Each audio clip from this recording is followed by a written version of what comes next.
Et bonjour les amis, bonjour à tous. Aujourd'hui je reçois Josie et qui va nous conter son histoire de sa vie qui est totalement atypique. J'imagine que vous vous posez beaucoup de questions. Mais qu'est-ce qu'elle va nous raconter? Vous allez halluciner. Donc il faudra peut-être être patient parce que la vidéo va durer 3 heures, 4 heures, voire plus. Donc je la ferai en une, deux, voire trois parties. Voilà. Josie, je t'ai connue il y a combien d'années? 15 ans? Ouais, Ouais, une quinzaine d'années. une quinzaine d'années, on s'est connus et puis on a aussitôt sympathisé avec ma femme, voilà. Et on est restés amis. Et c'est que dernièrement que j'ai appris un peu les détails de sa vie. Avant, je connaissais un peu en gros, mais c'est tout, quoi. Et ouais, j'étais très surpris. Je me suis dit, il faut faire une vidéo, c'est obligatoire. Voilà. Il faut savoir que Josie, j'ai trouvé particulière à un niveau, c'est qu'elle est excessivement dans l'amour. À un niveau, mais sublime, quoi. Et c'est une femme qui a énormément souffert depuis petite, quoi. Une- Beaucoup de souffrance. C'est pour ça que je dis souvent que la souffrance ouvre le cœur des gens. C'est comme ça. Et d'ailleurs, je lui ai fait 2 soins, Josie. J'ai déjà expliqué dans d'autres vidéos.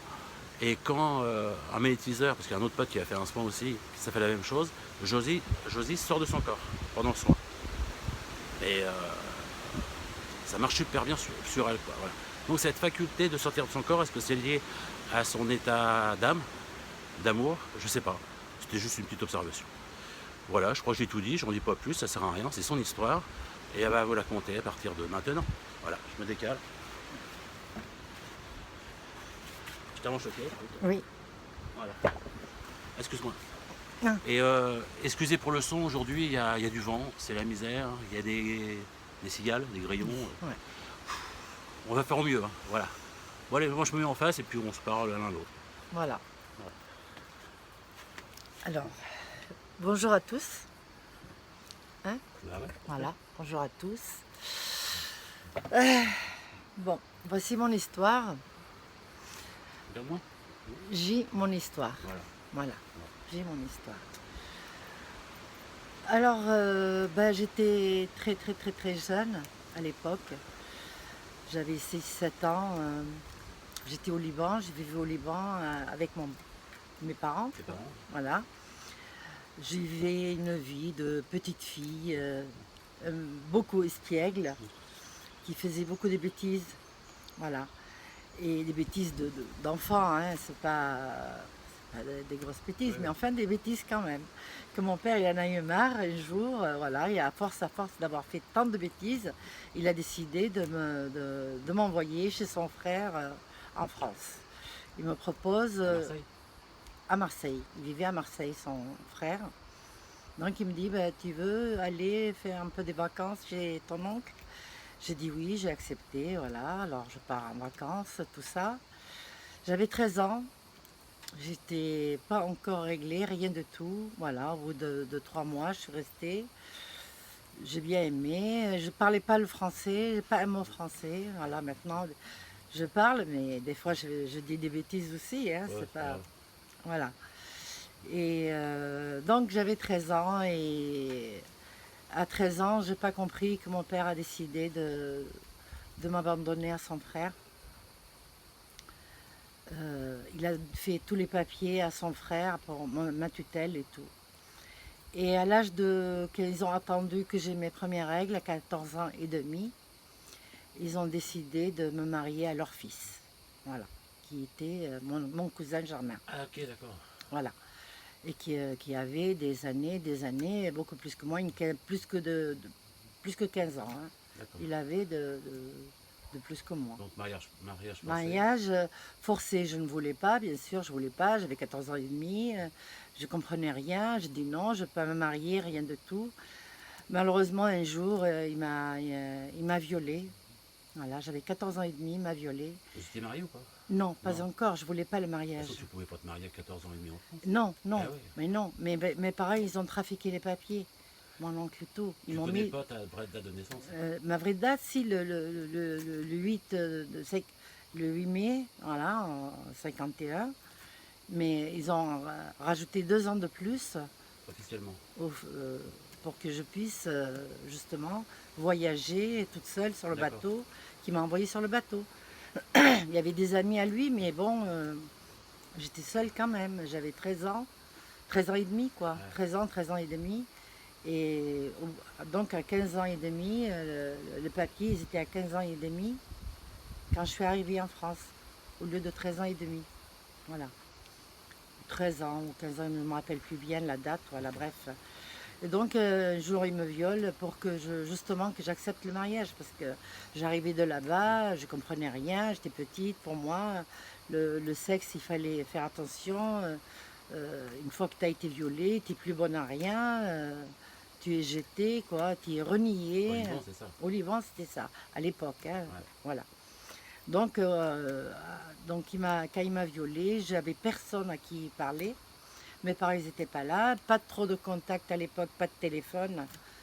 Voilà, et du coup, j'étais obligée d'accepter le mariage. Donc je me marie à 15 ans, on va dire. Mais dans les papiers, c'était un peu plus. Tu vois. Voilà, dans les papiers, j'avais 17 ans. Voilà. Et un an après, j'ai une petite fille. J'ai eu une petite fille. Bien sûr, voilà, j'avais 16 ans, j'avais une petite fille, quoi. Je comprenais rien, c'était très dur. Ça a été très dur, j'avais pas mes parents, rien, ni ma mère, ni mes sœurs, parce que j'ai des sœurs et des frères là-bas que j'avais. Maintenant, je sais plus. Et voilà, donc mon calvaire a commencé au mariage. Je comprenais rien de la vie, je parlais pas français, rien de tout. Il a fallu que j'apprenne tout, j'accepte la situation et tout, mais ça a été très dur. Ça ne marchait pas avec lui du tout, il était beaucoup plus vieux que moi, je ne comprenais pas. Mais mon oncle et ma tante qui sont devenus mes beaux-parents, ça a été l'enfer avec eux, parce qu'il y a eu voilà, ce truc-là, je vivais avec eux au début. Ouais. Ça a été très dur, j'ai fait la bonne pour eux, tout ça, je les ai... L'esclave, quoi. voilà, ça a été terrible. Et quelques temps après, à 19 ans, je retombe enceinte de mon fils, un petit garçon qui est né, quoi. Mais j'ai eu des césariennes, j'ai eu 2 césariennes, voilà. J'ai pas accouché normalement, vu que j'étais trop jeune. Enfin, je sais pas, tout ça, c'était à l'époque, tout ça. Et puis voilà, donc la vie continue. Ça a été très dur avec mon mari de l'époque. Je me suis battue avec lui beaucoup pour, comment dire, pour la vie, quoi, parce que j'acceptais pas Pour avoir ce qu'il plus me de faisait. liberté. Pour avoir de liberté, j'avais pas de liberté, rien du tout. Il me frappait, ça a été terrible, terrible. Euh, non, 3 mois après la naissance de mon fils, on découvre que j'avais le cancer à la glande thyroïde.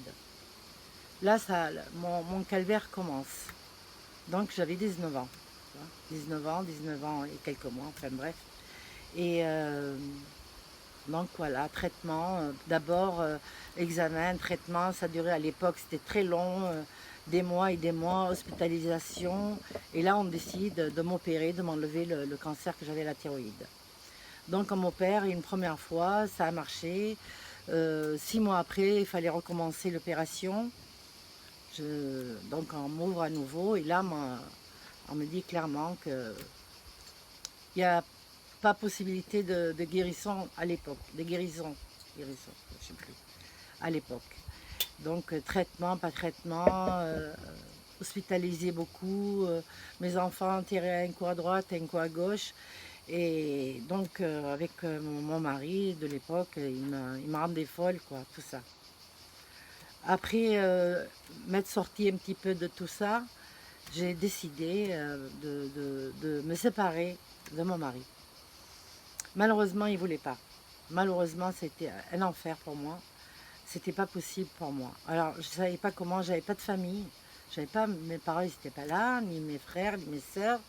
Ils étaient tous là-bas. Ils comprenaient pas. Enfin, j'ai eu des échos qui me disaient qu'eux, ils ne comprenaient pas que je voulais divorcer, que j'avais la vie ici en France, patin couffin. Voilà. Donc aucune aide de nulle part. J'étais seule au monde, ici en France, qui parlait plus ou moins un peu. J'ai commencé à parler tout bien. Et j'avais un docteur de famille, donc celui qui m'a accouché, celui qui m'a soigné pour la thyroïde, tout ça. Euh, j'ai été le voir et je le rendais visite juste pour pleurer. J'allais le voir parce que lui, il me comprenait, il me consolait, il me disait, enfin bref, de supporter, d'essayer tout ça, mais je n'y arrivais pas, alors j'allais pour pleurer. Et un jour, il en a eu marre, il me dit, bon, je vais t'aider à sortir. Parce que la solution, je ne travaillais pas à l'époque, j'ai travaillé, mais je ne travaillais plus à l'époque. J'avais mes 2 enfants, j'avais aucun salaire, j'avais pas d'argent, j'avais pas d'aide de personne, je ne comprenais pas. Alors, il a fait en sorte, il m'a dit, voilà, si tu veux, je te mets dans une maison de repos et je mets tes enfants à côté de toi, que tu puisses ne pas te séparer de tes enfants. Donc j'accepte la proposition, on fait les papiers et tout ça en cachette de mon mari, bien sûr. Et le jour J, donc le docteur, il a pris à mon mari, il lui a fait la salade, enfin bref, il a raisonné un peu qu'il me fallait du repos parce que j'étais très malade. Dû à ma thyroïde, que c'était vraiment très grave et tout, que j'avais besoin de repos, mais que les enfants, ils étaient à côté de moi pour que je puisse mieux le voir et tout. Donc il finit par accepter la première proposition. Donc me voilà partie, avec mes affaires un peu, pas beaucoup, j'ai tout laissé quoi. Je suis partie à la maison de repos. Et là-bas, une fois que j'étais là-bas, j'ai cherché du travail et j'ai trouvé du travail. En tant que maison de repos. En cachette. En cachette, tout ça en cachette. J'ai trouvé du travail de serveuse. La première fois de ma fille, j'ai fait la serveuse. Je ne savais pas comment, mais bon, voilà. Je travaillais dans une pizzeria. Alors la journée, il y avait la maison de repos, il y avait les soins un peu le matin, tout ça. Et il fallait, après l'après-midi, on était libre, on pouvait faire ce qu'on voulait. Moi, je partais l'après-midi, il fallait que je rentre quand même à 8 h du soir pour le repas du soir. Et après, rester au lit, quoi. Donc je partais l'après-midi, j'allais travailler un peu à la pizzeria, préparer. Je partais à 8 h, j'étais obligée de partir. La personne qui m'avait embauché au black. Hein, c'était au black et c'était pas possible autrement. Il était sympa, il me donnait tant par jour pour m'aider. Tout ça, il a compris la situation. Et donc le jour J que la maison de repos, ils m'ont dit c'est fini, il faut que vous quittez, c'est fini, 3 mois après. Mais entre-temps, mon mari, il a... comment dire, mes enfants ils étaient à côté, placés à côté, que je le voyais, que j'allais les voir, que je les prenais avec moi et tout. Entre-temps, mon mari, il a compris le truc, il est allé retirer les enfants. Il a récupéré les enfants, et moi j'avais plus les enfants. Du coup, mais je voulais pas retourner. Je voulais pas retourner. Il n'était pas question, j'ai fait le premier pas, j'ai quitté, je voulais pas retourner. Et donc je suis partie, et là où je travaille, ils avaient une chambre de bonne qui m'ont prêté en attendant que je trouve autre chose, je travaillais. Et mon mari, il a appris la nouvelle, il est devenu comme un fou, il est venu me chercher. Je voulais pas, la guerre, la bagarre, on s'est battu, tout ça, reviens à la maison, reviens à la maison. Moi je dis non. Moi il me dit tu ne verras plus tes enfants. Tu reviens à la maison, tu as tes enfants. Tu reviens pas, tu ne le verras plus jamais de ta vie. Enfin bref. J'ai tenu tête, je n'ai pas été. J'ai dit tant pis, tant pis. Je ne voulais plus retourner vivre avec lui. 10 ans de vie commune avec lui, il m'a rendue folle. Et si j'ai attrapé cette maladie, c'est à cause de lui. C'est le stress. Oui. Voilà, cette maladie, c'est le stress, les nerfs, tout. J'ai été battue. Même mon oncle, il me battait à l'époque. Parce que je ne voulais pas faire un certain truc. Il me frappait, il me giflait. Et tout ça. Ah oui. Qu'est-ce que j'ai? Ça tu l'as enlevé. Ah, je sais pas. Ah oui, c'est un truc qui a volé là. Ouais. Bon, voilà. Allez. Et donc, tu refuses de retourner je refuse de retourner à la maison. Alors après, lui, quand il m'a cherché, j'avais pas dit où je travaillais. Il a cherché, il m'a cherché. J'étais dans un village à Briançon. Il y en a qui vont se reconnaître, sûrement. J'étais dans un petit village à Briançon, là-bas. Et donc, il a cherché, c'est petit, il m'a retrouvé. Donc, il va à la gendarmerie, il va à la police là-bas, et il allait porter plainte comme quoi je faisais trafic de drogue dans la pizzeria. alors que je ne savais même pas ce que c'était à l'époque. J'étais trop naïve, quoi. Je ne savais pas ce que c'était. La femme. Voilà.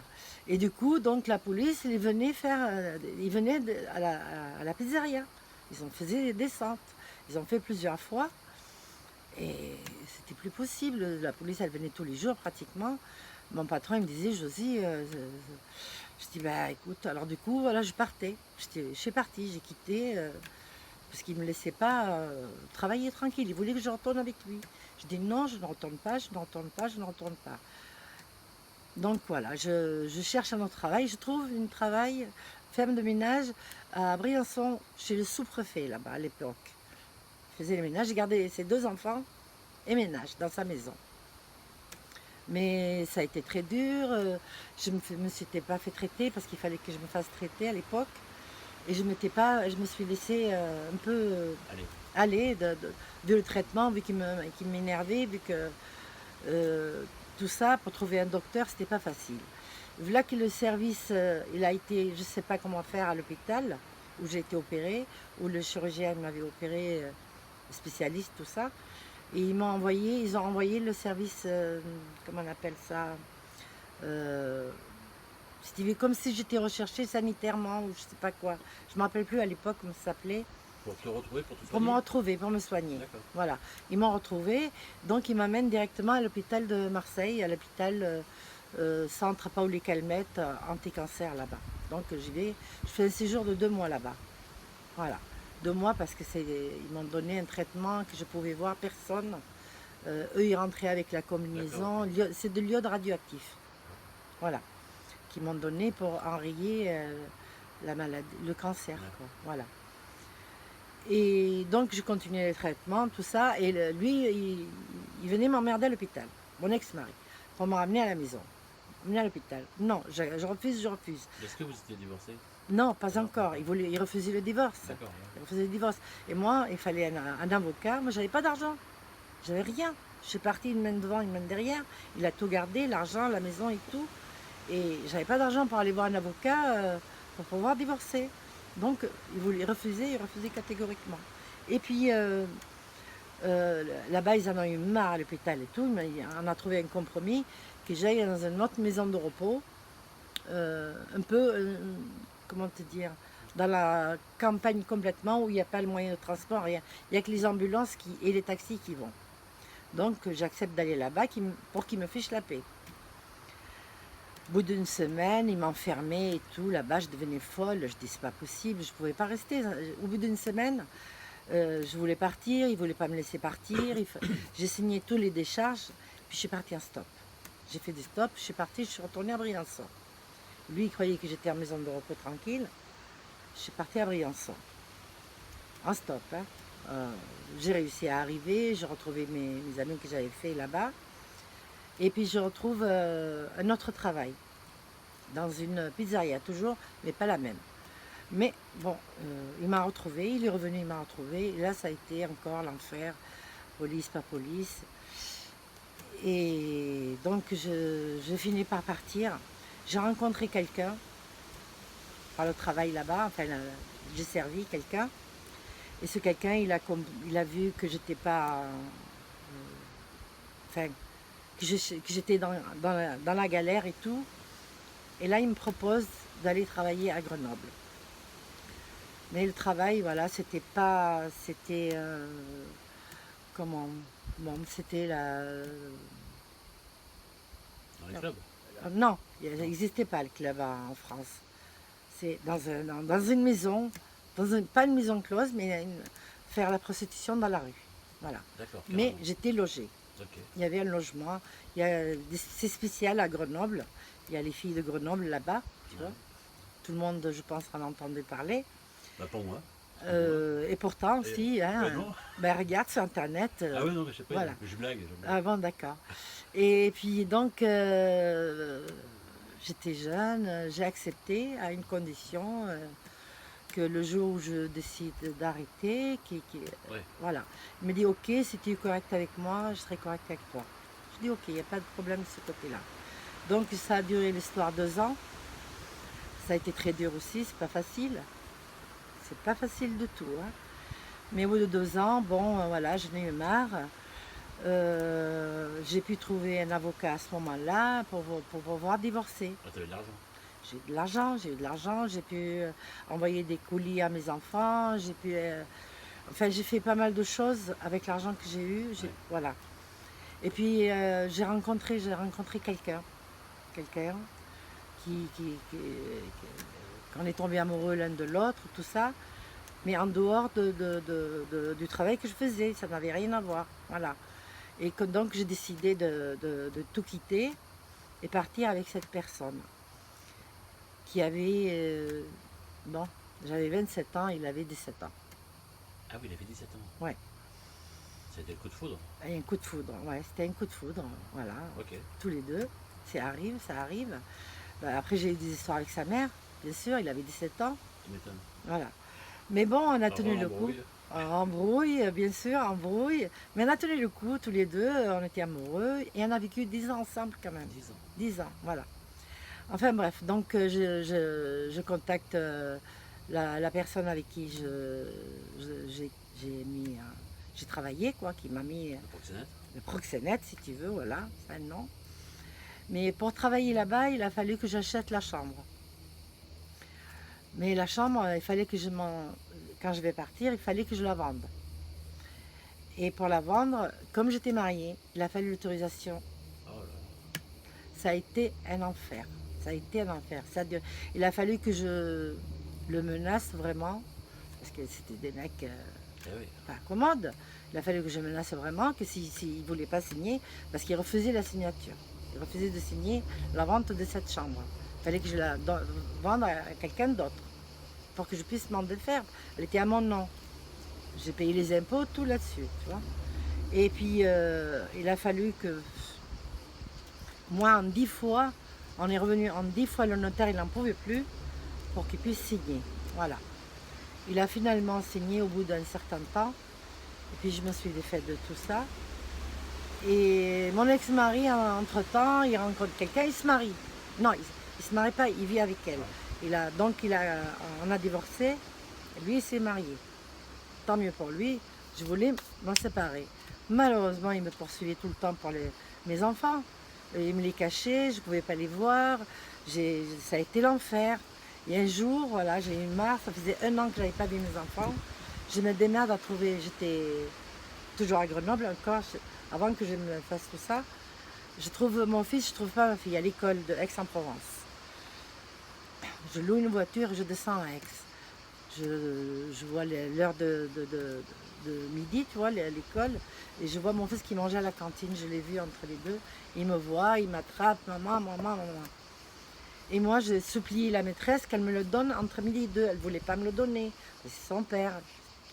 Ça a été un enfer. Bon, j'ai signé des papiers, des décharges et tout. Et donc, elle me l'a laissé. Moi, je l'ai mis dans la voiture et via. Je suis partie avec lui. Entre-temps, j'ai appelé la police. Je leur ai dit, l'enfant tel, il est avec sa mère. Il n'y a personne qui l'a pris, c'est sa mère. J'ai signé les papiers, la maîtresse, elle est pour rien. Voilà, tu vois, j'ai signé tous les papiers, elle est pour rien. Ouais. Voilà. Et je suis partie avec mon fils. Je ne savais pas où était ma fille, j'ai cherché, je n'ai pas trouvé. J'ai trouvé mon fils et je suis partie avec lui. On a vécu 1 mois de rêve avec mon fils. Malheureusement, la police m'a retrouvée. Ils m'ont emmené au poste, ils m'ont pris mon fils et la guerre elle a commencé avec le père. J'ai été condamnée quand même à 5 ans de mise à l'épreuve parce que le juge, je me suis battue avec lui, je me suis disputée avec lui. J'ai dit je suis sa mère, il m'empêchait de le voir. J'avais pas le droit. J'ai été condamnée à enlèvement d'enfant quand même. Tu vois. Voilà. Malgré que c'est ton propre enfant. Que je pouvais prouver A plus B qui m'empêchait de le voir. Tu vois, parce que je descendais, et ils n'étaient jamais là. Je prenais la voiture, je faisais la route. Jamais ils étaient là. Et donc je remontais bredouille. Enfin bref. Donc l'histoire passe, tout passe, je finis. J'ai quitté ce milieu-là.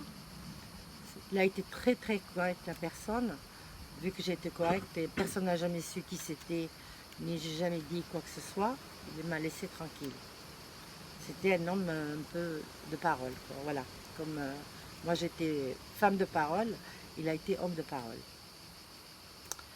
Et voilà, et que bon, je suis partie vivre avec ce gars-là pendant 10 ans. Bon, voilà, j'ai fait une vie normale, si tu veux. J'ai pu récupérer mes enfants.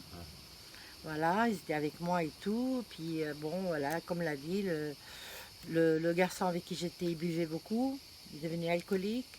Ça a été très, très, très, très hard. hard.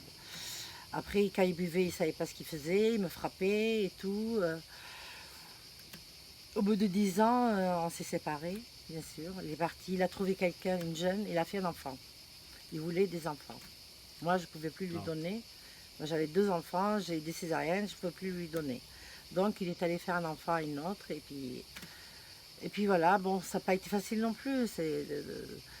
Il a fallu tout bazarder, tout ça. Donc, 10 ans après, me voilà encore seule et tout. Avec tes enfants? Avec mes enfants, bien sûr, toujours. Et puis bon, ils ont grandi. Le père, toujours, il me fait chier. Il me faisait toujours chier. Malgré qu'il était marié, il venait me chercher. Et que je le repoussais, bien sûr. Il y a eu beaucoup, beaucoup d'épisodes qu'il a encore la guerre avec lui, avec sa femme et tout. Enfin bref. Et puis un jour, voilà, je rencontre en boîte de nuit l'homme le plus merveilleux de la Terre. Voilà. Qui s'appelle Joël, qui s'appelait Joël. Malheureusement, il n'est plus là. Voilà, l'amour fou est devenu en fraction de seconde. Raconte la rencontre. La rencontre, alors la rencontre, Elle était bien la rencontre. La rencontre, elle était bien. Alors j'étais, bien sûr, ce jour-là, j'avais des problèmes de santé. J'avais été opérée du ventre, tout ça. Et puis j'étais en convalescence chez une amie. Je vivais chez elle, en attendant que je me rétablisse, tout ça. Et un soir, j'ai plusieurs copines qui étaient là. Un samedi soir, ils m'ont traîné. Je voulais pas y aller, ils m'ont traîné en boîte de nuit.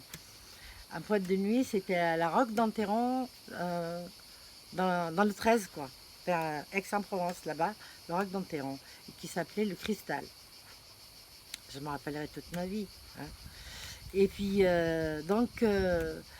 moi, je voulais pas déjà y aller, mais j'ai dit à mes copines, bah, amusez-vous, moi je suis assise sur le fauteuil, j'ai pris un verre, bien sûr, et puis je regardais tout le monde danser et tout ça. Je pouvais pas danser, je pouvais pas danser.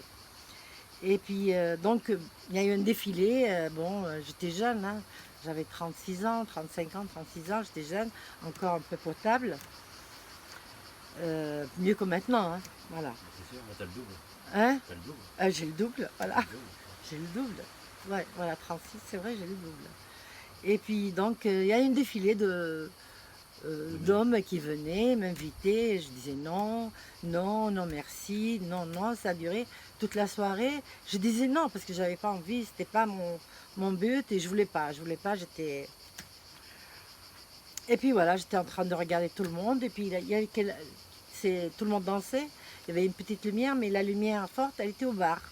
Je tourne ma tête au bar et je vois une personne qui me regarde.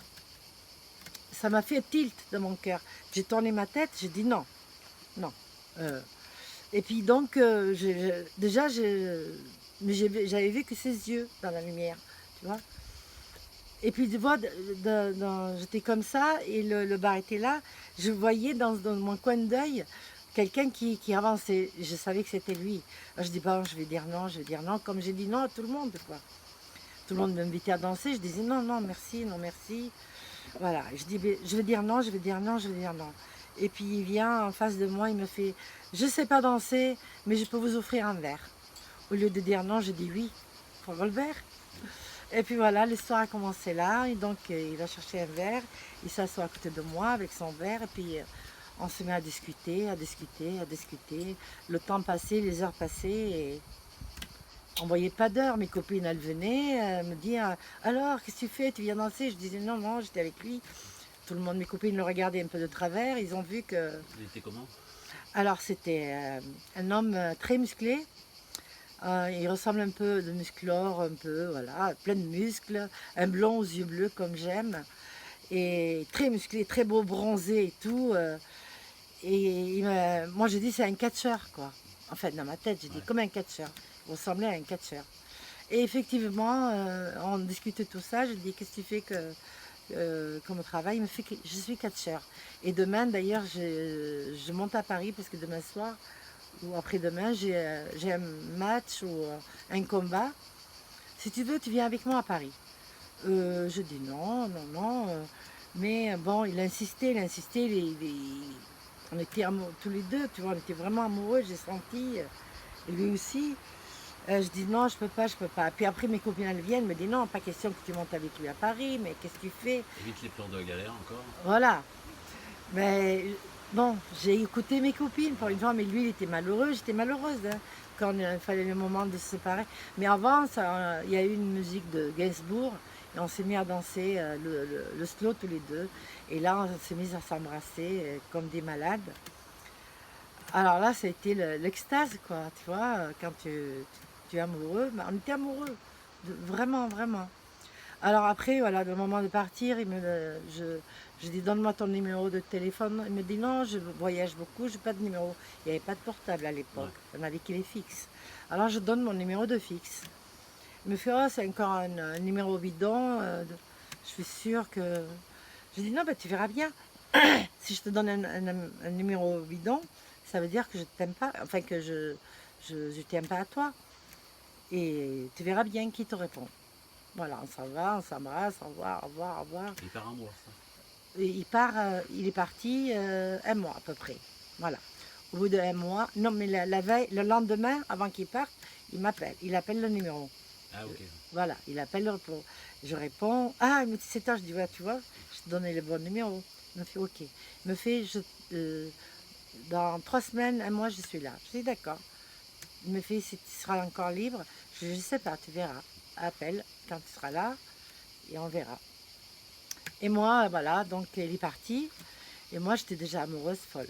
Alors j'appelle mes enfants, je les fais venir, parce que j'étais chez ma copine là. Tes enfants, ils étaient où? Ils étaient grands, ils étaient Ah oui. voilà, ils étaient grands déjà. D'accord. Mon fils il était chez son père, mais ma fille a été grande, elle était. Donc ils viennent me voir et tout. Je leur dis voilà, j'ai rencontré quelqu'un. Parce que genre, si tu veux, avec eux, j'ai vécu que la personne.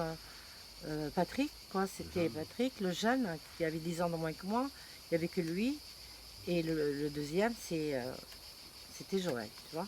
Donc, ils savaient quand je leur disais, c'est que c'est vrai, tu vois. Je dis, voilà, j'ai rencontré quelqu'un et tout, blablabla. Bla, bla, bla, et qu'il va venir dans un mois. Il revient dans un mois et je lui présenterai tout ça.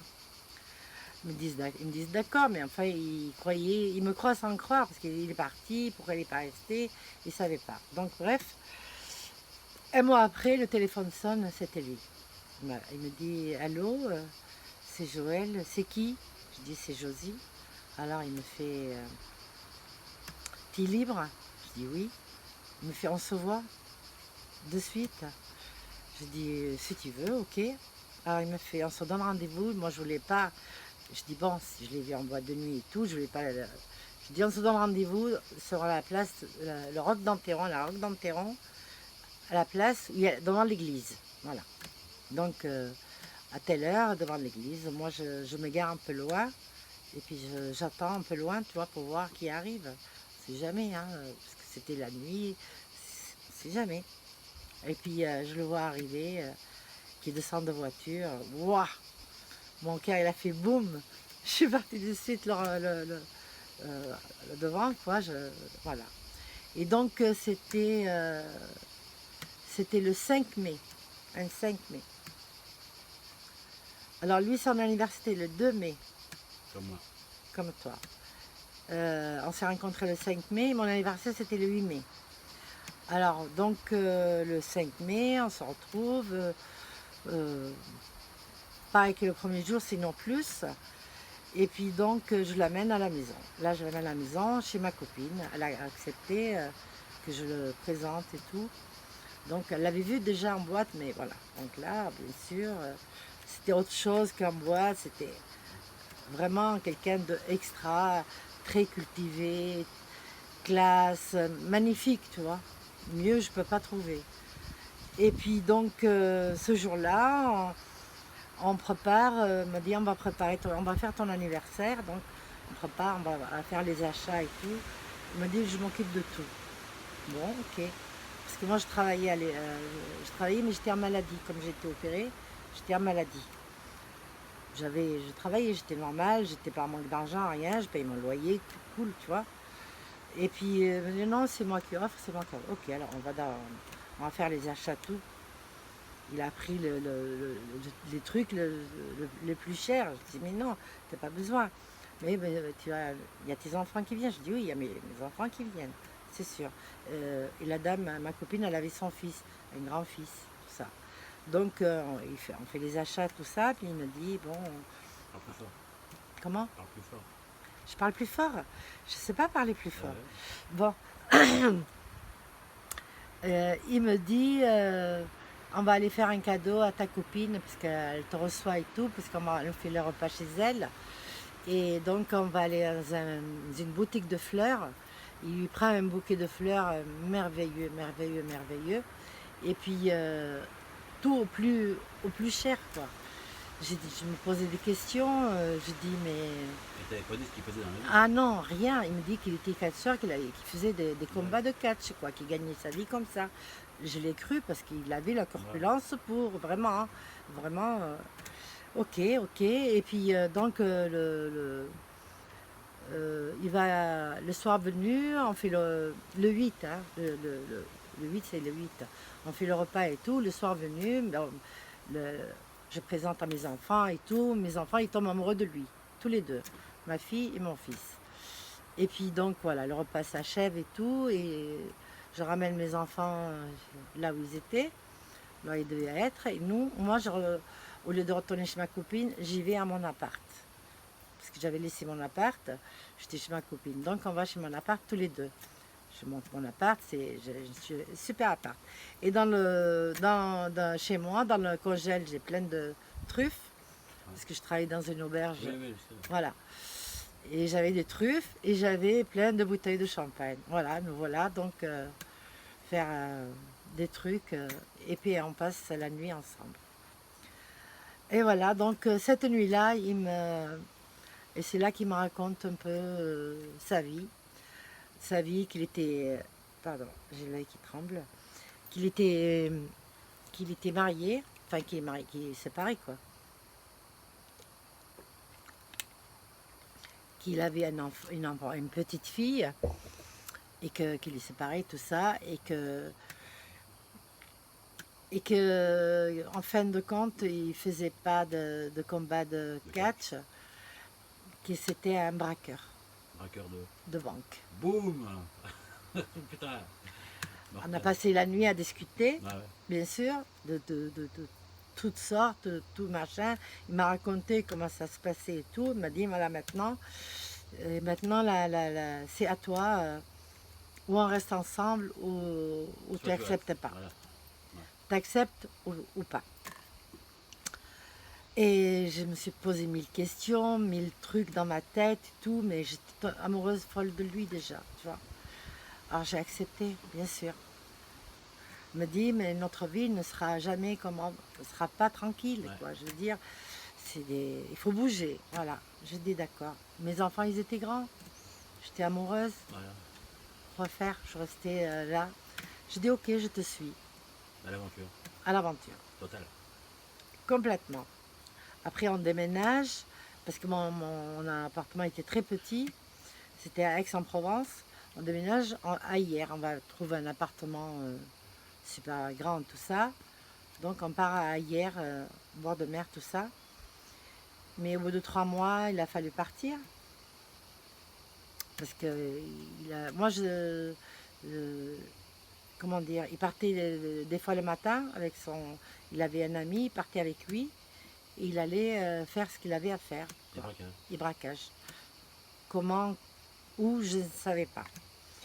Et donc il revenait, content, tranquille, tout. Mon cœur, il était coincé tant qu'il ne revenait pas, tu sais, je fais le truc. Et puis donc on a vécu sur toute la côte, de hier, Saint-Tropez, tout, jusqu'à Nice, à la frontière italienne. Ils ont décidé avec son ami de partir, de vivre ailleurs, de vivre en Espagne. On décide de partir en Espagne. Donc il m'en parle et tout, je dis ok, je pars avec toi en Espagne. Je suis partie en Espagne avec lui, donc le jour venu, tout laissé encore. Ma fille, elle s'est démerdée quand même à apprendre à récupérer les meubles et tout que j'avais à l'appartement. Je distribue un peu à ma famille aussi tous les meubles, mais tout ça, voilà. Et puis je suis partie à l'aventure avec une valise, on est parti. Avec Joël et son pote. Joël et son pote qui était marié aussi. Hein. Il avait une femme et un enfant. Ah, qui sont venus aussi. Ah, ils sont venus aussi, bien sûr. Ouais, on est parti à deux couples. Deux couples. Voilà. Moi toute seule. Ouais. Et toute seule avec lui. Ouais, Lui, il a pris sa femme et son gosse de l'époque. Okay. Sa femme et son gosse de l'époque. Parce que bon, après il a divorcé. Après, bref. Nous voilà partis à l'aventure en Espagne, vivre d'amour et d'eau fraîche. Moi je parle d'amour et d'eau fraîche. Hein. Bon, on loue une maison, on arrive en Espagne, on a fait plusieurs étapes, hein, on s'est arrêté un peu partout en Espagne. Et puis le but c'est de descendre complètement dans le sud. Voilà.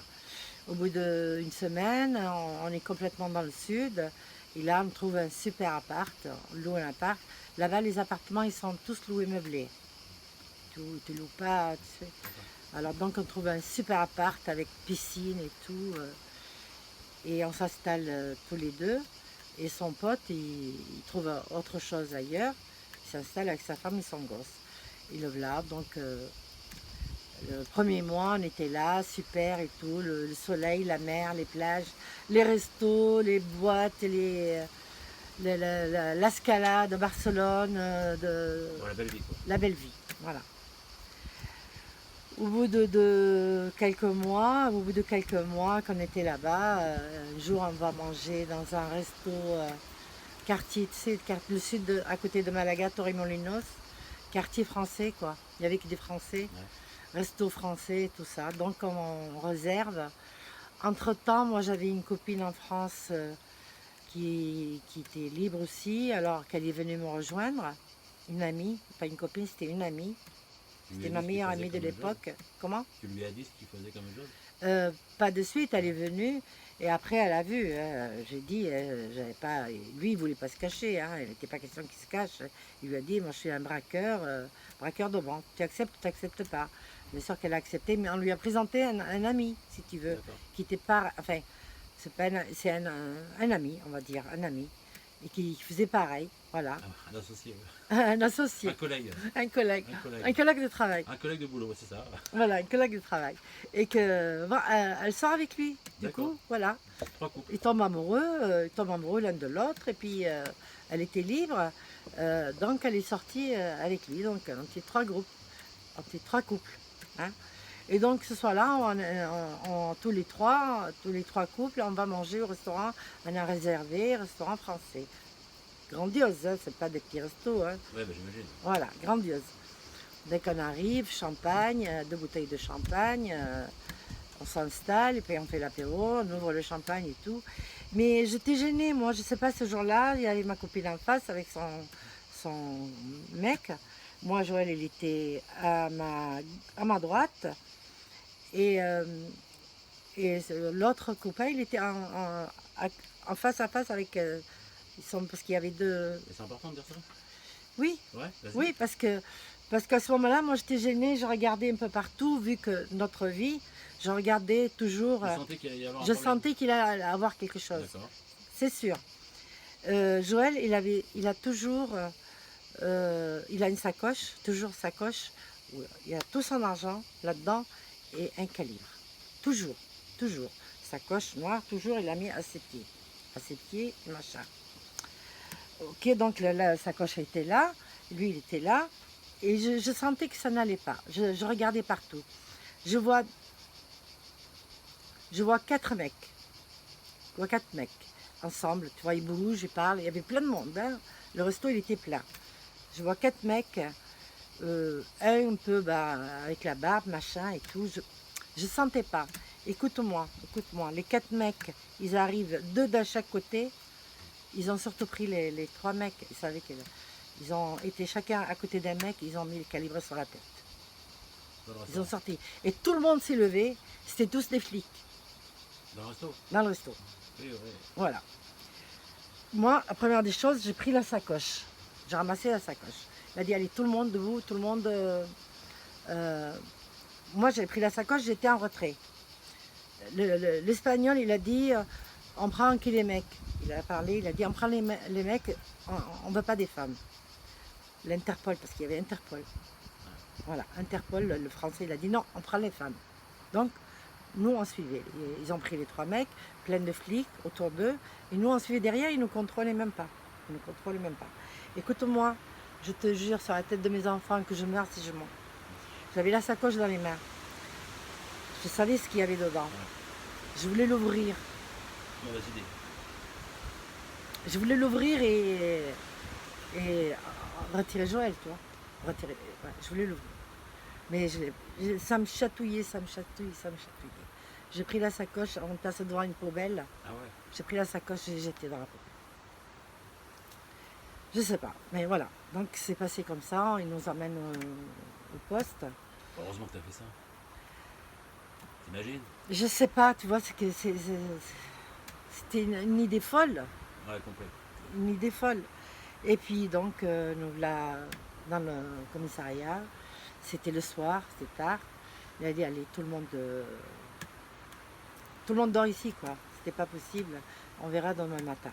On verra demain matin. Donc, il nous met le lendemain matin, chacun son tour. Alors moi, bon, comme je parlais pas espagnol du tout, c'était l'Interpol français qui s'occupait de moi. Et qui me posait les questions. Non, non, je sais pas, je sais pas, je sais pas, je sais rien, je sais pas, je sais pas. Au commissariat, j'avais des bijoux sur la main, je savais pas qui me les avait offerts, Joël, tu vois. J'ai enlevé tous mes bijoux, me montre Rolex, tout que j'avais, j'ai tout jeté par la fenêtre. Ma parole. Que grand bien à celui qui les trouve, tu vois. Donc déjà ça. Donc j'étais neutre, je suis arrivée neutre, je n'avais rien. Il me fait poser question, je sais pas, je comprends pas, moi je comprends pas, je sais pas. De toute façon, je savais rien. Je savais rien de ce qu'il faisait, ni où, ni comment.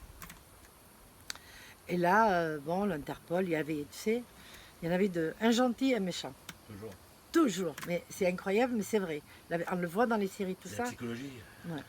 Il y avait un méchant et un gentil. Voilà. Bon, je savais qu'il y avait un méchant et un gentil. De toute façon, que ce soit le méchant ou que ce soit le gentil, je dis, je sais rien. Je peux rien vous dire, je sais rien. Voilà. Moi, donc, il me remet au cachot. Il fait monter les 2 filles, enfin, je sais pas ce qui se passe. J'en sais rien. Après, les filles me disent, oh, vous posez les mêmes questions à tous, tout ça. Et puis, donc, il décide de garder les hommes. Donc, il emprisonne tout le monde. Et nous, malheureusement, il nous ramène donc en prison aussi. Il dit en attendant de passer devant le juge pour voir ce qu'il va faire de nous. Donc on va en prison à Malaga. C'était un dortoir de femmes. Un enfer, un enfer, un enfer, un enfer. Ça faisait 3 jours qu'on était au cachot, pas lavé, rien. Ça a été un enfer. Moi malade, j'avais pas mes médicaments. Il m'amenait tous les jours à l'hôpital pour me donner les médicaments. Il ne voulait pas me les donner au cachot. Parce que j'avais tous mes médicaments, c'était dans la maison. Moi, je ne connaissais rien, mais l'adresse, rien de tout. On venait d'arriver, je ne sais pas l'adresse. Alors, finalement, il m'a amené à l'hôpital tous les jours, me donnait les médicaments, il m'a ramené. Alors, donc ils nous ramènent. On était contents d'arriver, on a pu se laver, quoi, au dortoir et tout. Bon, ils nous ont donné des vêtements de là-bas, quoi, machin. On a changé et tout pour se laver, pour aller faire caca, pour faire pipi. Ça a été un enfer, un enfer. Les femmes surtout, quoi, c'est sale, c'est pourri, il n'y a pas de ménage, il n'y a rien de tout. C'est un enfer. Enfin bref. En pensant que je dis, bon, on va passer dans la semaine devant le juge, et nous, on va être exemptés, quoi. On n'a rien fait, on est que... Moi, j'étais là par amour, hein, rien d'autre. Et puis, on passe devant le juge, et malheureusement, ils nous mettent en provisoire. jusqu'au jugement. Voilà. Donc on était dedans en attendant. Il a fixé une caution. On n'avait plus d'argent, on n'avait plus rien. On ne pouvait pas payer, on n'avait pas de, tu vois. On ne pouvait pas payer la caution pour les femmes. Et au bout de 6 mois, Joël et les deux associés, ils avaient des amis dehors qui leur devaient de l'argent. Comme moi, je sais que Joël, il était un amour. Il avait de l'argent, il donnait à tout le monde. Quelqu'un lui demandait, il donnait, il ne cherchait pas à comprendre qu'il allait se faire rembourser. Il voyait un clochard, il mettait la main, il donnait ce qu'il avait dans les poches pratiquement, tu vois. C'est Robin des Bois. C'était Robin de Bois, il n'acceptait pas. Donc il avait, L'injustice, il supportait voilà, pas. il était, voilà, il supportait pas l'injustice, tout ça. Donc comme ils avaient, donc quelqu'un leur devait pas mal d'argent, je ne sais pas le pourquoi ni comment. Il est venu, il a payé la caution, ma caution. Surtout parce que c'est un ami à Joël en fait. Il a payé ma caution. Un ami à l'autre, il a payé pour la femme qui a son enfant, parce qu'elle avait son enfant avec elle. Elle est sortie. Et puis la troisième, l'autre, il avait personne, donc personne n'a payé la caution pour elle. Et moi, c'est moi qui suis allée. J'ai trouvé, quand je suis sortie, j'ai été trouver du monde. Je dis s'il vous plaît, payez sa caution. C'est pas juste qu'elle est pour rien aussi. Donc ils ont payé sa caution. Elle est sortie. Les 3 femmes, on est sorties en attendant le jugement. Et puis donc, on avait fait un ami quand on était à Torremolinos, un ami d'une agence immobilière. Parce que moi, quand je suis sortie, la maison, il n'y avait plus de maison, on n'avait plus rien. Ils avaient tout pris, tout ce qu'il y avait dans la maison, l'argent, tout. On n'avait rien. J'ai pu récupérer une valise, un peu d'affaires, et c'est tout. Et donc, c'était tard le soir, quand je rentre à Torremolinos, j'étais lâchée à, je sais pas quoi, à 600 km de Torremolinos, tu vois. Donc il m'avait payé le billet de train, la prison, pour que je descende à Malaga, quoi. Parce que mon avocat, il était à Malaga. Donc je vais trouver mon avocat. Il n'avait pas d'argent, il m'a dit je peux vous donner que 20 000 pesetas pour le moment. Essayer avec 20 000 pesetas, à l'époque je ne sais plus comment ça fait en francs français, c'était en francs. Et donc j'y vais, je vais avec les 20 000 pesetas, j'essaye de louer une chambre. J'avais pas de papier, j'avais aucun papier parce que la police m'avait gardé tous mes papiers. Donc j'avais que le papier sorti de prison. Personne ne voulait me louer la chambre. Je trouve un qui me loue la chambre et j'y vais pour me reposer et tout. Le mec qui rentre dans la chambre. Il voulait me... Tu vois, il avait ma papier de prison. Ouais. Voilà, il voulait me coucher avec moi, tu vois. Je suis sortie comme une folle, il fallait pas me parler de ça. Je suis partie, j'ai pris mes affaires, je suis partie. Et là, j'essaye de téléphoner à ce mec j'avais son numéro privé, le mec de l'agence là, un ami qu'on s'était fait. C'était un homo, tu vois. Alors, il s'appelait Rudy. Il s'appelle toujours, j'espère pour lui qu'il est encore vivant, enfin bref. J'appelle, je laisse des messages, je laisse des messages. Et lui, il était sorti, il était en soirée, je sais pas. Et le lendemain matin, non, pas le lendemain matin, à 2h du matin. À 2h du matin, il rentre. Et j'appelle à 2h du matin parce que j'étais désespérée, je ne savais pas où dormir. Je ne savais pas où dormir, les cafés étaient fermés de partout. Donc j'appelle à 2h du matin et il décroche. Ah, me dit, j'ai écouté ton message. Oh là là, il me dit où? Je dis, je suis à tel endroit. Donc ils viennent de suite. Alors j'ai expliqué que j'avais 20 000 pesetas et que il va le voir, il me dit, il va le voir, il fait attention. Elle, c'est la femme de mon ami, c'était à toute, je vais te tuer, il lui fait. C'est pas qui elle est et tout. Enfin bref, j'arrive à dormir une nuit, il me fait demain matin, je suis là, t'inquiète pas, je vais te trouver quelque chose. Il avait l'agence, donc le lendemain, il vient me chercher, me paye un bon petit déjeuner, et puis il me donne un studio. Il me donne un studio meublé, tout ça. J'ai pu pour pouvoir vivre quelque temps en attendant que je puisse pouvoir venir pour Joël et pour tout, tu vois. Et puis Là, donc, j'y vais dans le studio. J'ai ma copine, celle qui, ce troisième, là, ma copine, celle que j'ai fait venir de Paris, elle est venue vivre avec moi parce que bon, elle était aussi à la rue, tout ça. Donc, à deux, ça, on pouvait.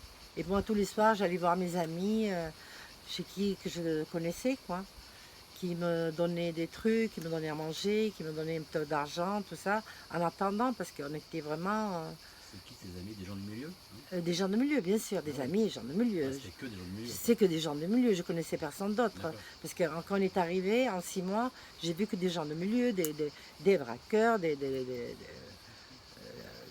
pas des drogués, des trafiquants, voilà, toutes sortes, tu vois. Bon, donc Français, des Français et aussi des étrangers. Mais bon, comme ils connaissaient tout le monde, qui m'ont connu avec Joël, ils savaient la situation, ça a marqué dans les journaux, de partout, ce qui nous est arrivé, quoi.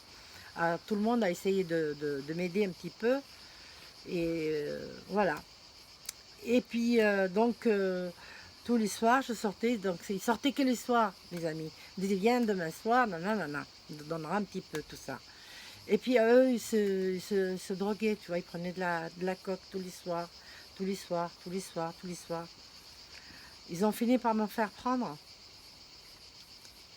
Mais au bout d'un moment, j'ai dit non, stop, je peux plus, je veux plus. Ça me montait dans la tête et tout. C'était la folie et tout. Entre-temps, j'allais me donner de l'argent pour Joël. Moi, j'allais voir Joël, le rendre visite. Je lui donnais l'argent, je lui mettais l'argent sur son compte, des habits, tout ça, tu vois. Et, un jour, voilà, j'ai dit non, j'arrête. Parce qu'un jour, le studio il était au 16e. Je monte au 6e, j'avais pris toute la nuit, hein. Je monte pour me coucher. Heureusement, j'avais des cachets d'Exomil avec moi. Parce que je voyais ma vie en enfer, tu vois. Tout ce que je ne pouvais plus. J'étais au 16e, j'étais sur le balcon. Je saute ou je saute pas. Ma parole, hein. Je saute ou je saute pas. Non, je dis non, j'ai mes 2 enfants, tu vois. Non, j'ai mes 2 enfants. Mais c'est le truc qui me montait à la tête. J'avais 6 cachets d'Exomil. J'ai pris les 6 cachets. J'ai dit tant pis, advienne qui pourra. Ou je m'endors tout de suite et je saute pas, ou j'arrive pas à m'endormir, je saute, tu vois. Heureusement pour moi, je me suis endormie. Au bout d'un moment, je me suis endormie, je me suis réveillée 2 jours ou 3 jours après, tu vois. Mal de tête, patin qu'au fer. Et là, j'ai juré sur tout ce que j'ai au plus cher, plus jamais je toucherai à cette merde. Bon, au bout de 3 jours, tout le monde s'inquiétait pour moi, pourquoi je ne me montrais pas, tout ça. Donc, je me douche, tout ça, je me mets la tête bien, je vais les voir. Je dis stop, je prends plus rien, laissez-moi tranquille. Ah non, non, non, ils insistaient tellement, je dis putain, mais c'est pas possible. Je vous dis que j'en veux pas, je veux pas. Ils insistaient quand même, tu vas aux toilettes, il y a truc. Dans ma tête, j'en avais marre, je dis ah ouais, puisque vous voulez. Je trouvais des morceaux de papier, je prenais mon truc, je faisais semblant, je mettais dans mon papier, je faisais semblant, je le pliais, je mettais dans ma poche. Je faisais semblant d'avoir pris, tu vois. C'est pareil, je prenais du café, un café pareil. Je tenais avec eux, j'arrivais à tenir avec eux jusqu'au lendemain. Et ça a duré toute la soirée, l'histoire, tu vois. Donc, à chaque fois, je mettais dans le feuille. Donc, à la fin, j'avais un bon petit pécule que j'arrivais à le faire passer à Joël à l'intérieur, tu vois. Quand j'allais à la consultation, je me démerdais, je faisais comme lui, il le vendait là-bas. Ça lui faisait de l'argent. Il n'en prenait pas. Voilà. J'ai expliqué, j'ai dit que je prenais, que j'avais pris, que je ne veux plus. Ouais, mais il était en colère que j'avais pris, hein. Mais bon, voilà. Et de ce jour-là, j'ai jamais plus voulu toucher à cette merde, parce que pour moi, c'est de la merde. Ouais. Voilà. Et je bois un petit coup là. Allez, quand on parle, et puis il fait chaud là. Il y a 33 degrés là. 33 degrés là, je vais mourir. On se croit à Malaga. On est à combien là de discussion? C'est marqué sur l'écran. Si tu arrives à voir, 1 heure. 1 heure. 59, 15. Alors on fait encore une demi-heure, puis après. D'accord. Ok. Mais bon, c'est vrai que. Alors, comment dire, les amis, ils étaient gentils et tout pour ça, ils me donnaient tout, mais ils voulaient que j'en prenne tout. Ils n'ont jamais su que j'en prenais plus. Ils n'ont jamais su, jamais vu, hein. Et voilà, donc, Et moi, je voyais Joël, il était désespéré dedans, il voulait se tuer, il voulait mourir, parce que là-bas en Espagne, ils ont dit, le juge fiscal lui a donné 21 ans. 21 ans chacun de prison. Ah ouais. On n'a Et- pas passé encore devant c'est le Ah juge ouais. fiscal. On n'a pas passé au jugement encore. Hein. C'est le juge fiscal. Il était désespéré. C'est pas possible, c'est pas possible. Je vais mourir. Donc ils avaient le troisième ami qui était là, hein, qui est venu en dernier. Lui, il avait pas grand chose, tu vois. Il avait rien fait avec eux. Le plus dur, c'était les deux associés là, Joël et son ami. Ami. Je vais pas dire de nom, hein. Voilà. Et donc, comment te dire, lui, ils ont voulu, les deux, ils ont voulu tout prendre à eux, sur leur dos, pour faire sortir lui, pour qu'il puisse nous aider dehors, Voilà. hein, et aider Joël qui est dedans. Ouais, il fallait un mec dehors, voilà. Voilà, il fallait un mec dehors. Donc, ils ont tout fait pour faire sortir cette personne. Ok, voilà, et le mec, il sort tout ça.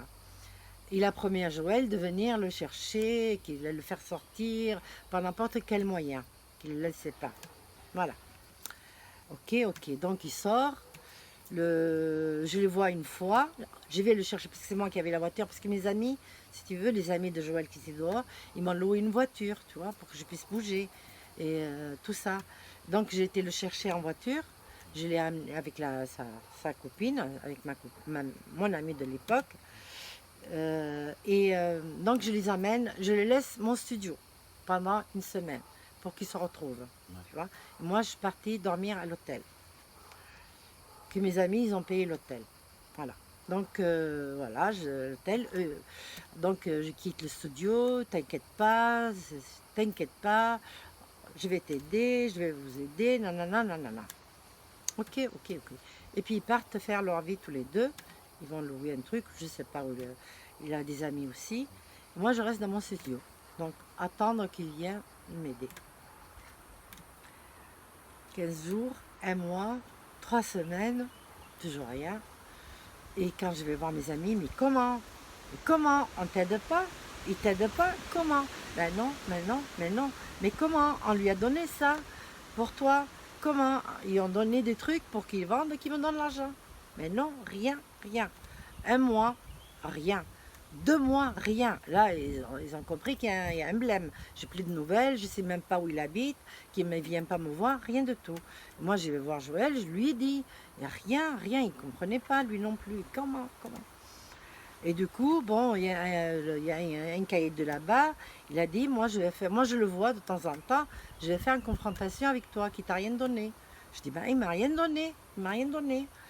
Donc on prend rendez-vous, mais je dis, moi je veux des témoins. Je veux le voir, mais je veux qu'il y ait du monde autour, parce que je ne comprends pas qui dit qu'il m'a donné, qui m'a rien donné.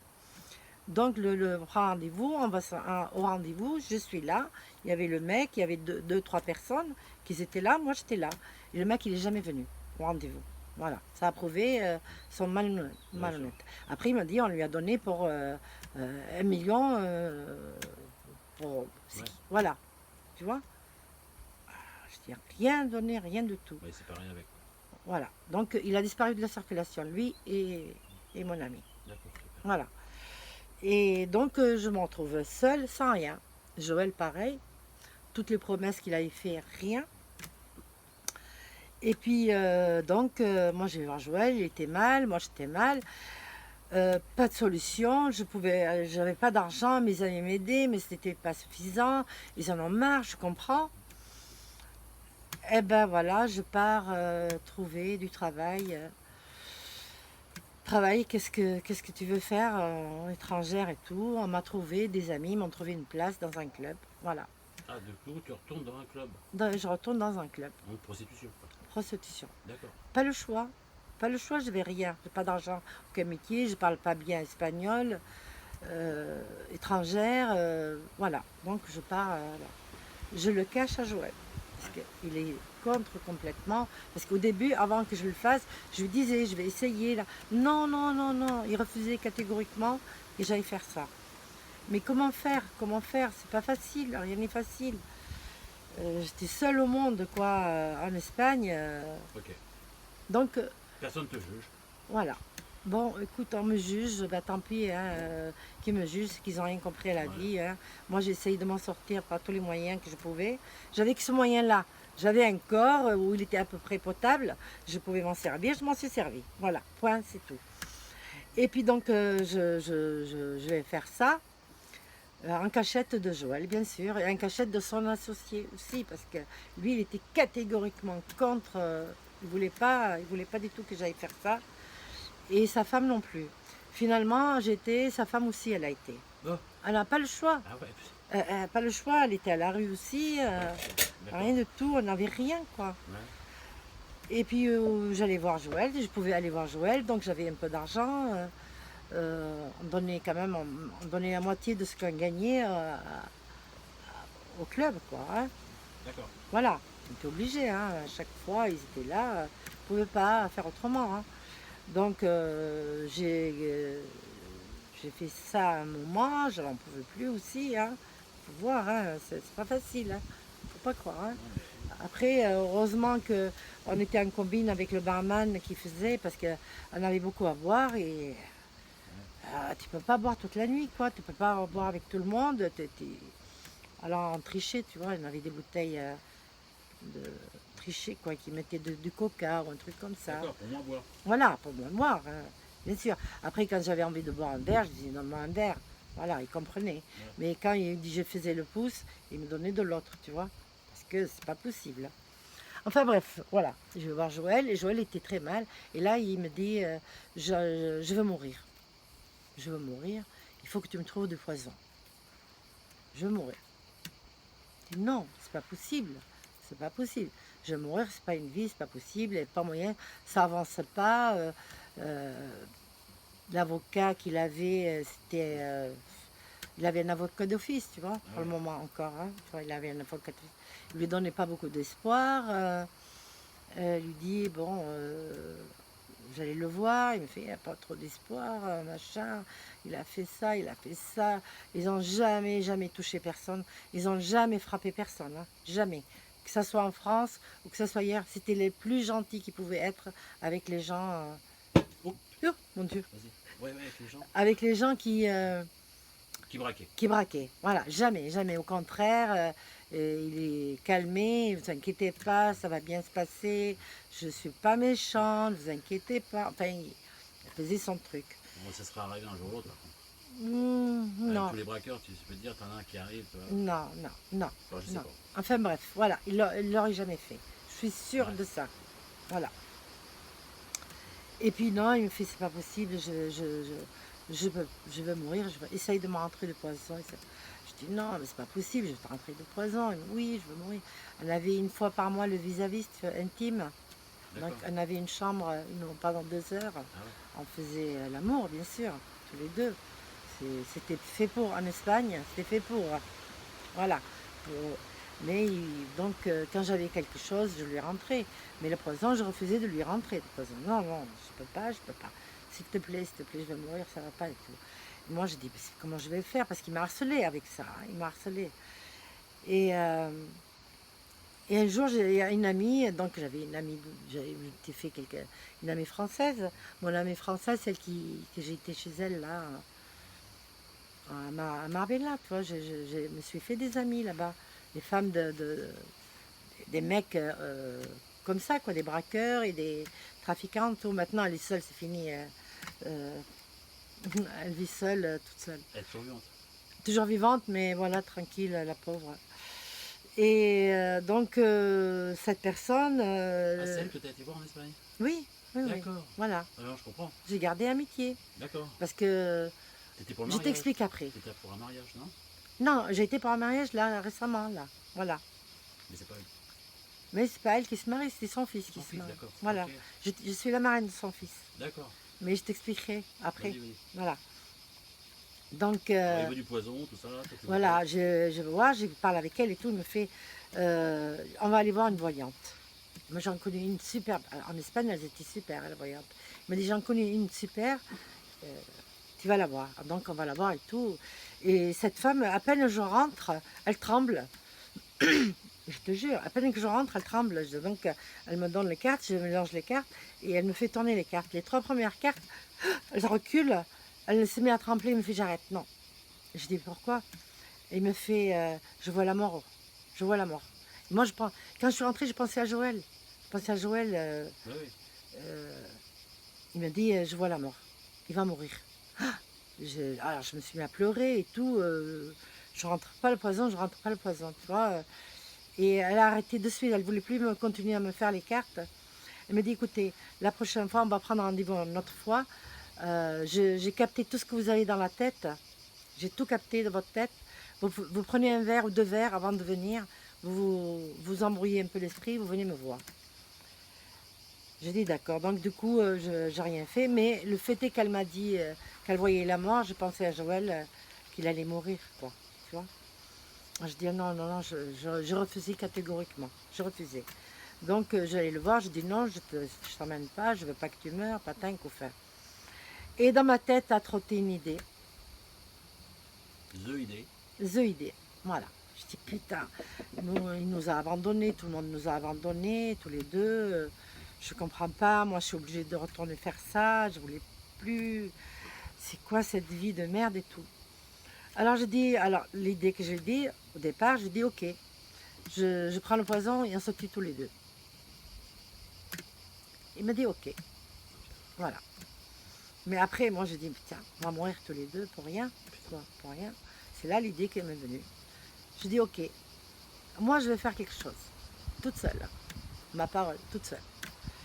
Vu que, alors je vais le voir la prochaine fois d'après, je lui dis ok, tout le monde nous a abandonnés, mais moi je suis là, je peux faire. Il me dit mais comment tu peux faire et tout. Je dis je peux faire, je vais le faire. On va mourir, on va prendre le poison, on va mourir tous les deux. Tant qu'à faire mourir pour faire quelque chose, j'ai dit. Voilà. Il a réfléchi, putain, c'est pas possible. J'ai dit écoute-moi, je vais faire, voilà. Tu me donnes, tu me guides, tu m'aides là, tu m'expliques un peu. Et je suis pas bête, je vais. D'accord, d'accord. Puis voilà, l'idée a germé petit à petit, l'idée a germé. Bon, après, au bout d'un moment, j'en ai parlé à personne, ni à ma meilleure amie, ni à personne dehors. J'allais voir mes amis comme d'habitude, voilà. Je faisais toujours pareil comme d'habitude. On programme l'histoire, tout ça. Et il fallait mettre en place tout en pratique. Mais bon, il fallait trouver, il fallait machin, j'étais seule dehors, je connaissais personne. Lui était dedans, il demandait des renseignements. Le plus dur, c'était que je trouve un calibre. Parce qu'il fallait une arme, à tout prix. Le plus dur. Il n'y a pas. Je ne peux pas l'acheter, c'était pas possible. Mes amis, quand je leur disais trouvez-moi machin, oh, tu es folle et tout, on me traitait de folle. Ouais, il voulait pas que tu aies une arme. Mais non, Ah non. mais non, qu'est-ce que tu vas en faire?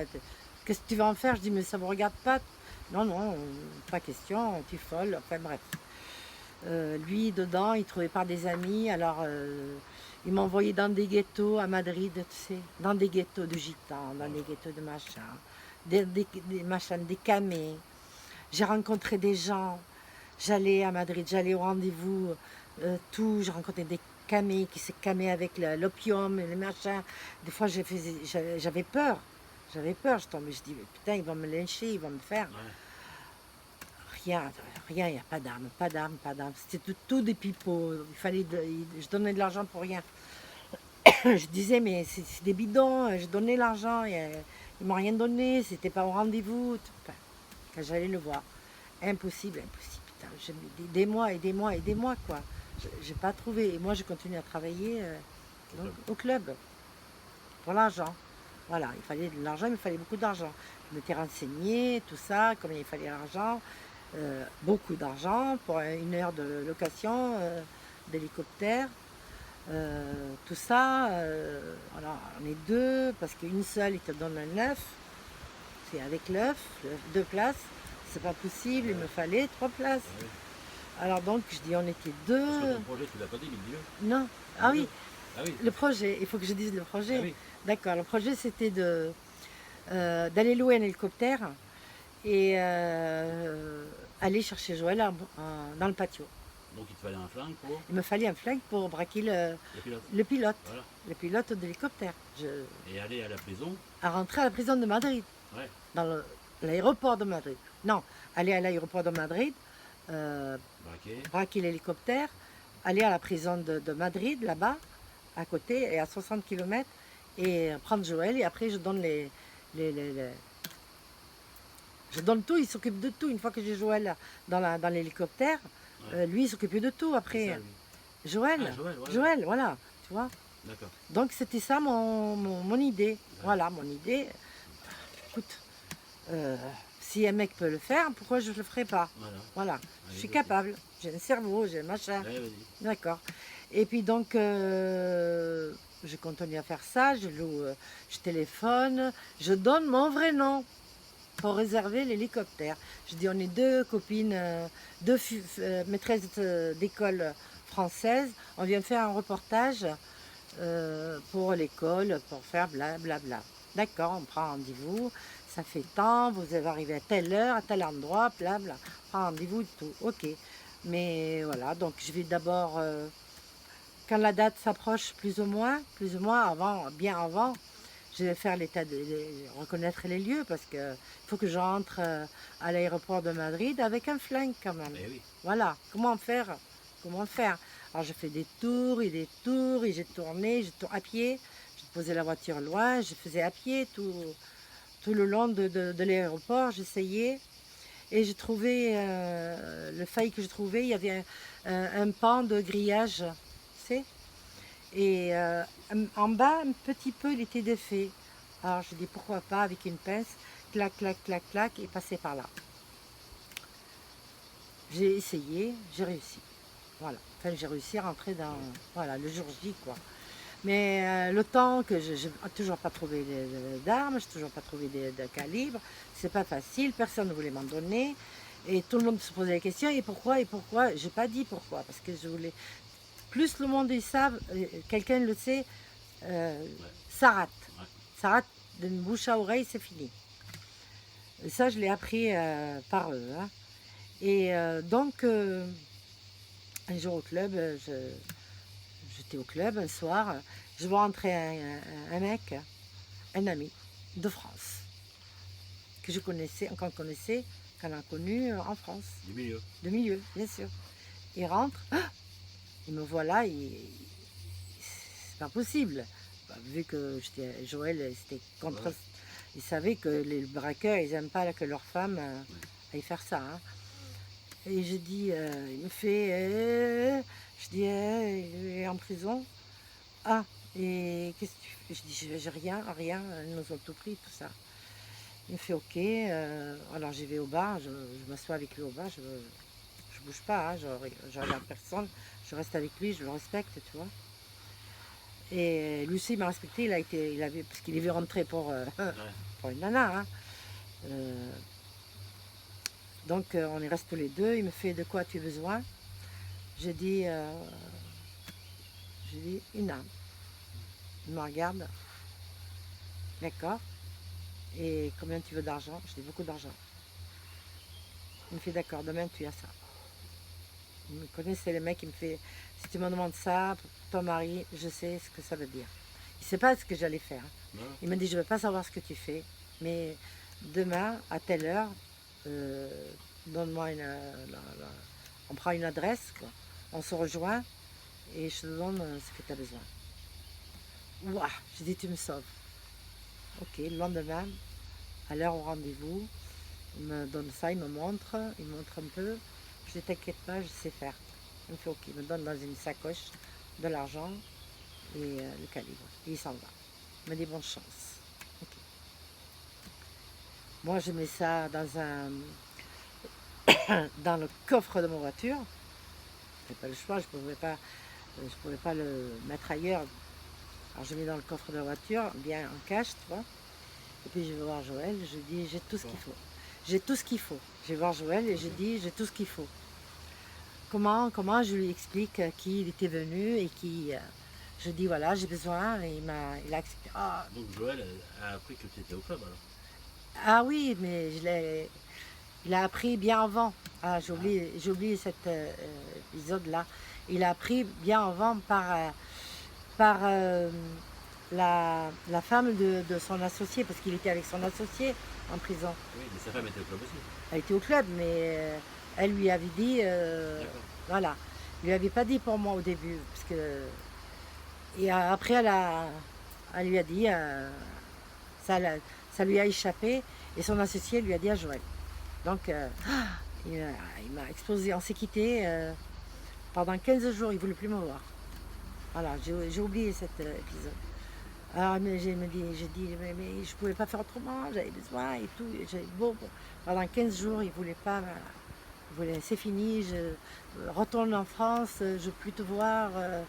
Enfin, il m'a pourri, quoi. Mais bon, au bout de 15 jours, je venais, consultation, je pleurais, s'il te plaît, tout ça. Le projet que j'ai fait et tout, il va tomber à l'eau et tout. Bon, 15 jours après, on s'est réconciliés. On s'est réconciliés au lit, on va dire. Quand on a eu le vis-à-vis, voilà. Bon, tu rentres à l'aéroport avec ta voiture. J'y vais donc le jour J. Aujourd'hui. Le jour J, je monte à Madrid avec la voiture. J'ai mis ma voiture parce qu'il fallait que je trouve une place pour la voiture. Comment te dire? Il fallait qu'elle soit quelque part pour que je puisse, quand l'hélicoptère nous pose, qu'on puisse monter de suite dans la voiture D'accord. et s'échapper. Ok. Parce qu'il fallait la voiture, hein, on avait besoin de la voiture. Mais c'était à. J'ai trouvé la place, c'est la Jésus, tu sais, il y a Jésus, ils ont Jésus, enfin, Getafe, ça s'appelle là-bas. Donc la place et tout, il y avait un pèlerinage qui montait avec la Vierge et tout, enfin bref. Je mets la voiture là, je la dépose là, et moi je me démerde à aller, parce que c'était 60 km de Ouais, l'aéroport de Madrid. Je remonte à Madrid, et je me démerde, j'y vais jusqu'à l'aéroport avec un bus, un machin, tout. Enfin, j'arrive à l'aéroport avec ma pince et tout. Donc voilà, mon sac à dos, j'arrive, je vais au grillage, je rentre, je l'ai fait 2 ou 3 fois parce qu'il fallait trouver quand même le hangar des hélicoptères, hein. C'est grand, j'essaye de ranger le grillage pour pas qu'on le voie et tout. Et je trouve le hangar d'hélicoptère. Miracle. Donc j'arrive, je vois, je suis madame, Lana. Ah ok, elle me dit, vous êtes deux? Je dis oui, mais mon amie elle va venir. Elle va arriver dans 5-10 minutes, elle est là. Obligée, parce que sinon on prenait le petit. Hein. Ouais. Voilà. Elle me dit, ah bon, ah bon, ah bon, le petit, comme ça le petit il est parti, il avait été loué. Tu vois. Heureusement, heureusement. Donc il me fait, ah votre ami il n'est pas là, je suis en retard et tout, il faut qu'on aille faire les papiers au bureau. Venez, on va faire les papiers au bureau. On va pour faire les papiers au bureau, je dis avec les machins, et je vais être obligée de donner mes papiers, tu vois, obligée, ma carte d'identité. T'aurais fallu des faux papiers. Quoi. Ben oui, mais j'ai donné mon vrai nom. Bah oui, Quand j'ai loué, ben, je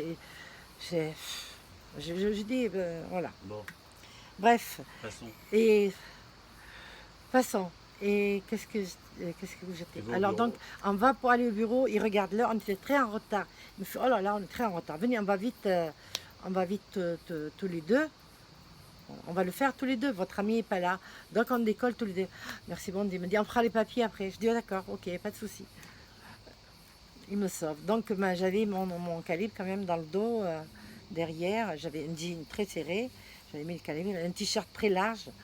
Et c'était au mois de mai, il faisait très chaud, un machin très long qui me cache quand même le derrière, qu'on ne puisse pas voir le calibre. J'avais bien étudié tout. Et puis, Donc vous décollez. et on décolle. Voilà, on décolle et je regarde un peu comment il fait. Il tourne pendant 10 minutes, comment il fait pour parler, tout ça. Quand il appuie, tout ça, pour parler et tout, je regardais. Et là, il a fallu prendre la décision. Putain. Il faut prendre la décision. Ah bah ouais. Là, c'est terrible. Ouais. Terrible. Terrible. Ça m'a coûté énormément. Ah, c'est terrible. Ça m'a coûté. Tu peux pas imaginer dans ma tête. Mais il fallait le faire. J'ai fait tout ça. Ouais, ouais. Jusqu'à là, je suis arrivée jusqu'à là. Sans incident, sans rien. Ouais. Je dis, il faut le faire, il faut le faire. Alors j'ai pris une grosse inspiration. J'ai mis ma main derrière le dos, j'ai toussé un peu. Il fallait que je puisse enlever, attraper le truc derrière mon dos. Et mettre le doigt, enlever parce qu'enlever le chien, quoi, on appelle ça le chien. Parce que s'il n'est pas enlevé, le coup il part pas. C'est une espèce de sécurité. Voilà, il faut enlever la sécurité. Je connais rien. Là. Voilà, le mec il l'aurait vu, là, le pilote il l'aurait D'accord. vu. Voilà. Il a fallu que je fasse tout ça, j'ai toussé parce que ça fait un bruit et tout. Il me fait qu'est-ce qu'il y a? Je dis c'est rien, j'ai rien. Et là, j'étais là, oh, je suis pas bien, j'enlève la ceinture, tu vois, je suis pas bien. Il me fait enlever la ceinture. Dans ma tête, là, elle est explosée, explosée. Quand j'ai mis le calibre sur la tête, j'ai fait ça, sur la tête. Ah, la terre, elle s'est écroulée. Putain. Voilà. Donc, c'est parti. Ça y est. C'est parti. J'ai dit, chut, touche à plus rien. Touche à plus rien. Mais, non, madame. Il était comme un fou. Comme un fou. Il pleurait, le mec. Ah ouais. Il pleurait. Les larmes lui coulaient. Je voyais. Je dis, ne vous inquiétez pas. Ne vous inquiétez pas. Je suis une terroriste. Il m'a dit de dire ça. Je dis, je suis terroriste. Ah ouais, putain. C'est Joël qui m'a dit, hein, qui Ouais, m'a ouais, expliqué, parce que sinon le mec il va pas me prendre au sérieux. Je dis, je suis terroriste. Il y a beaucoup de femmes terroristes, tu vois, elles explosent avec leurs bombes. Alors j'ai dit, je suis terroriste. Putain, le mec, le pauvre, il me dit, mais c'est pas possible. Alors je lui donne la direction jusqu'à la prison. Je lui dis la prison. Il va, on arrive, il a essayé de me persuader, madame, essayez de ne pas faire ça, je vous en prie, ne vous inquiétez, on va rien vous faire et tout.